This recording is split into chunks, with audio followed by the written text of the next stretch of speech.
Jeudi 27 février 2020, intégration sous-régionale. Joseph John Gouté est au Tchad depuis tout à l'heure pour la pose de la première pierre du fleuve sur le Logone. Mesdames, Messieurs, bonjour. Les titres de votre 13h.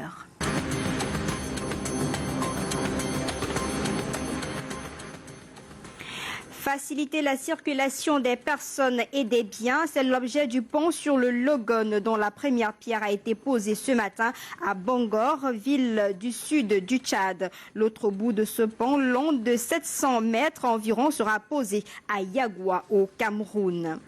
Macabre butin à l'ouest, 5 individus interpellés puis placés sous les verrous ont été présentés ce matin à Bafoussam. Ils ont été pris dans le Noun où l'on déplore la disparition d'une fillette de 6 ans et la saisie d'un lot d'ossements humains. Et puis la famille judiciaire mobilisée pour Maître Swop depuis ce matin. Grande émotion à l'esplanade de la Cour suprême où la dépouille mortelle de Maître Sylvain Swop. Des hommages de la grande famille judiciaire. Bran Kamga, notre envoyé spécial, nous y attend.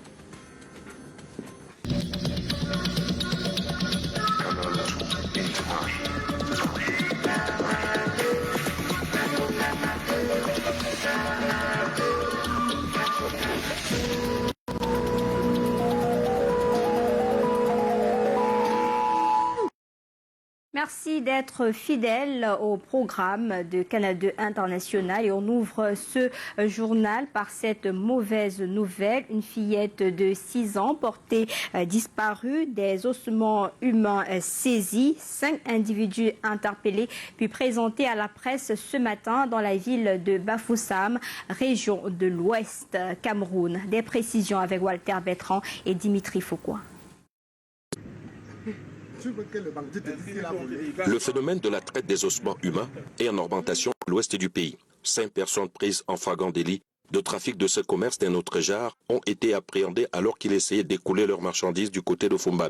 En leur possession, plusieurs parties du corps d'un adolescent, fémur, tibia, surtout crâne. Ces mousquetaires étaient ardemment recherchés depuis la disparition d'un enfant de 6 ans dans cette localité. Après dénonciation et sur instruction du colonel commandant, une équipe à Fumban afin d'interpeller 5 individus spécialistes dans l'action des tombes et le trafic des ossements et saisit par l'occasion les ossements humains âgés d'environ 11 ans. Une enquête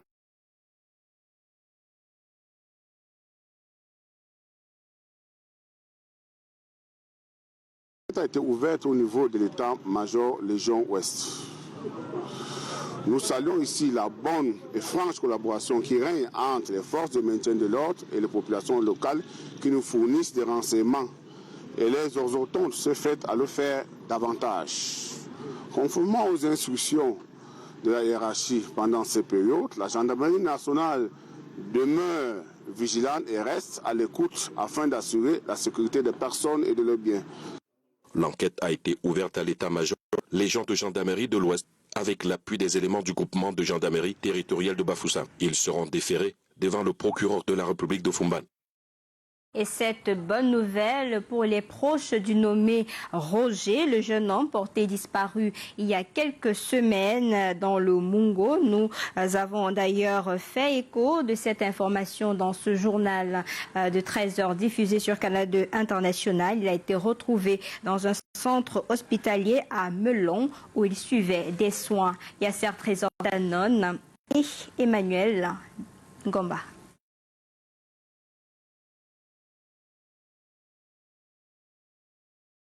On reviendra donc sur cette actualité certainement dans le journal des régions. Le temps pour nous de prendre cette autre actualité majeure de la journée. Le Premier ministre chef du gouvernement est à Bangor depuis ce matin pour la cérémonie officielle de la pose de la première pierre pour la construction du pont sur le fleuve Logone entre Bangor, Tchad et Yagoua au Cameroun. Cette infrastructure d'environ 700 mètres va relier ces deux pays. Elle va également faciliter la circulation des biens et des personnes dans la sous-région Afrique centrale.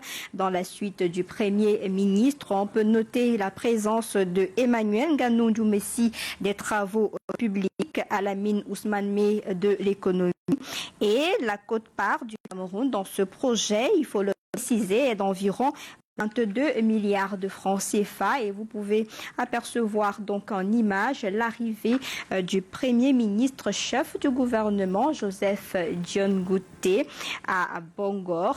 Aminou Alioum, notre envoyé spécial, est dans la suite du Premier ministre et à 19h50 vous aurez certainement des informations sur cette actualité.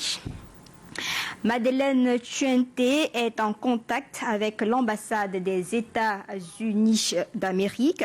La ministre de la Recherche scientifique et de l'innovation veut faire du développement des ressources humaines une des priorités dans son département ministériel. Elle a organisé un atelier dans la ville de Douala. Karel Mezatia Choya et Francis Ngemnang pour le reportage à Yaoundé.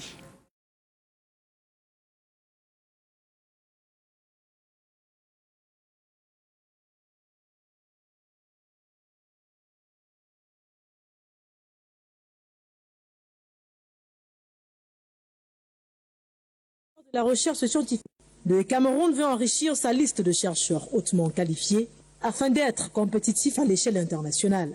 Pour cela, le chef de l'État a instruit en 2015 le recrutement de 1000 nouveaux chercheurs à l'horizon 2021 au ministère de la Recherche scientifique et de l'Innovation. Depuis lors, 748 ont été recrutés. Ayant recruté ces chercheurs, nous avions besoin de les former, de les capaciter. Pour atteindre cet objectif, le patron de la recherche scientifique a entamé des démarches pour permettre à ces nouvelles recrues de bénéficier du Fulbright Scholarship, un système de bourse d'études américain très sélectif basé sur le mérite.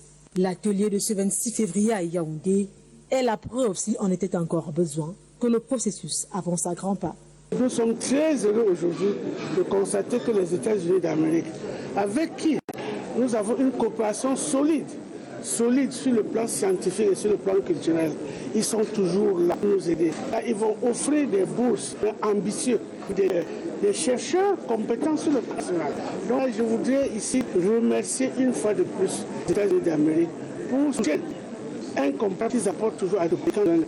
À travers ces accompagnements, les États partenaires du Cameroun des plus belles lorettes assurent la formation continue des chercheurs. Dans l'actualité politique, depuis quelques jours, on découvre les nouveaux maires à la tête des communes du Cameroun. 2 femmes à la tête de 2 communes de Kribi dans le département de l'Océan. La session de plein droit à Kribi premier et deuxième a donc livré son verdict. Reportage Samuel.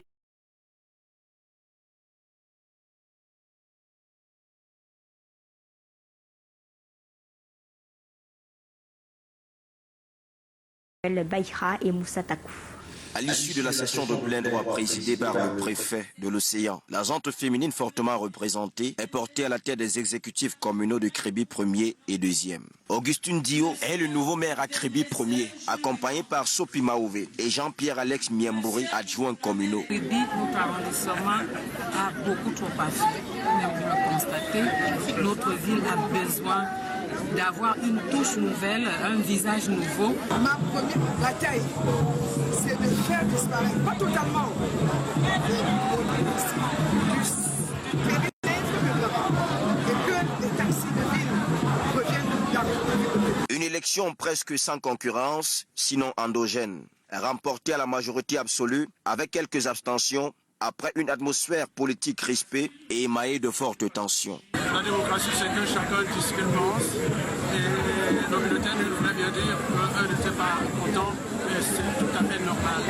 Les listes ont été élaborées telles qu'il y ait parfois fusion entre 2 listes. Et quand l'une gagne, que l'autre perd, on comprend la réaction des uns des autres. Les citoyens des 10 arrondissements sont fixés sur les gestionnaires de leur cité. Ils nourrissent cependant le désir que leur doléance soit prise en compte. En attendant, le rendez-vous est fixé le 3 mars prochain pour l'élection du maire de la ville de Kribi. La bataille s'annonce rude. En nécrologie, dernier hommage à Maître Sylvain Swop, l'avocat membre du Conseil de l'Ordre du barreau du Cameroun, a reçu il y a quelques instants seulement les au revoir de la grande famille judiciaire à l'esplanade de la Cour suprême de Yaoundé.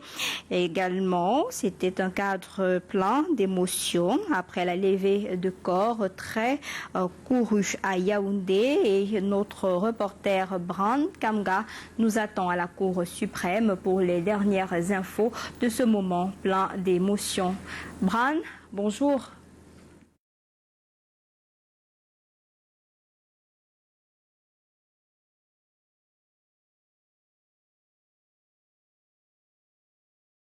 Comme vous l'avez dit, les derniers hommages de la grande famille judiciaire. Maître Swop s'en est allé le 16 janvier dernier, alors qu'il a été victime d'accidents de circulation dans la ville de Bafoussam dans la nuit du 10 au 11 janvier. Malheureusement, ces blessures ont eu droit sur lui, et la grande famille judiciaire rassemblée ici avec le premier président de la Cour suprême, le procureur général près la dite cour et toutes les avocats, les magistrats sont venus donc dire au revoir à ce membre du Conseil de l'Ordre de la Cour suprême qui s'en est allé. Il était aussi très connu parce que défenseur des droits de l'homme, le coordonnateur du collectif des avocats de la défense du mouvement pour la Renaissance du Cameroun a reçu depuis l'hôpital général, vous l'avez dit, Lille, lors de la levée de corps, un hommage digne de sa personne. Cet homme qui n'était pas membre du mouvement pour la Renaissance du Cameroun, mais qui a reçu des hommages avec le professeur Maurice Kamto, qui s'est rendu et à la morgue de l'hôpital général et bien sûr ici à l'esplanade de la Cour suprême pour ce dernier hommage. Maître Sylvain Swop, qui était un avocat de haute dimension, spécialisé dans le droit des affaires, le droit des finances et bien sûr de la fiscalité, va retrouver donc ses ancêtres samedi prochain dans le village Baham, c'est dans la région de l'Ouest Cameroun. Le bâtonnier Tchakoté vient donc et achève à l'instant donc son discours d'hommage à ce grand maître qui s'en est allé. Maître Sylvain Swop devait avoir 53 ans le 30 mars 2020. Depuis l'esplanade de la Cour suprême, Bran Kamga, Luc Mvondo et Samuel Bonis. Merci à vous, messieurs. Le corps donc de Maître Swop va être conduit à Baham demain après la veillée. Inhumation donc samedi, son village natal dans la région de l'Ouest Cameroun. Nous y reviendrons. En sport, à un mois du CHAN, le président du COCAN littoral, le gouverneur Samuel Dieudonné Ivara Diboa, poursuit sa campagne de propreté dans la ville de Douala. Il est en image, la ville de Douala qui abrite une bonne partie de la compétition. Ce jeudi encore, Samuel Dieudonné Ivara Diboa est descendu sur le terrain pour jauger